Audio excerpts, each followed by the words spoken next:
In the third round.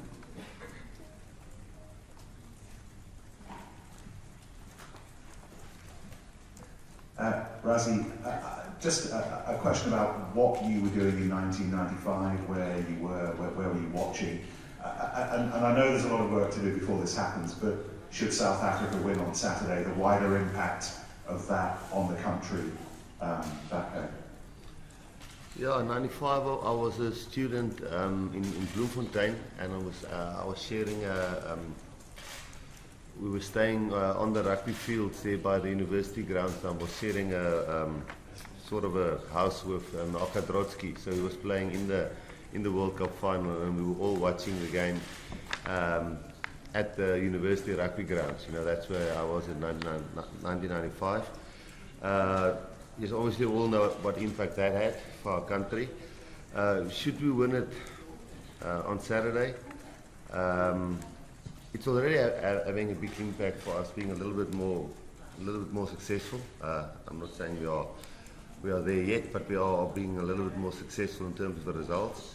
I think the one thing, we do have some challenges in our country in different levels and different avenues, but you know, rugby is one of the things that for a few minutes, and sometimes when we win for a few hours and days and months, people seem to forget about their disagreements and stop disagreeing for a while and agree.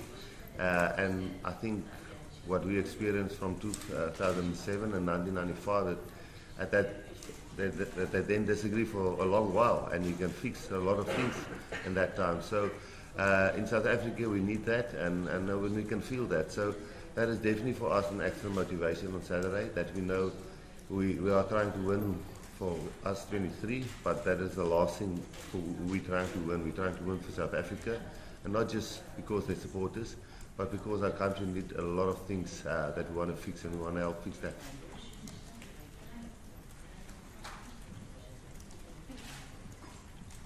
This is a question for both of you. Just following on that answer, Rassie, trying to win for your country is a massive amount of work.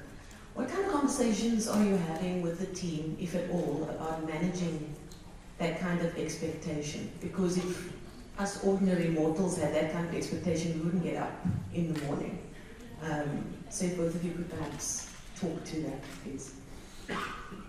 Yeah, I think if you look at it, I think the only failure would be if you don't pitch up and give everything.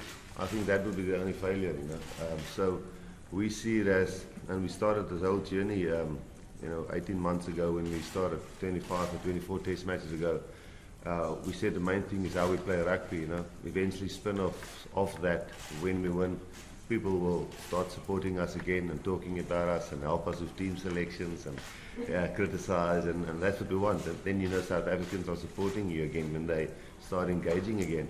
So we knew that it would be a process, but we knew the scoreboard at the end of the day would count, but it wouldn't always go our way. We will lose along the road, and we'll have to take some risk.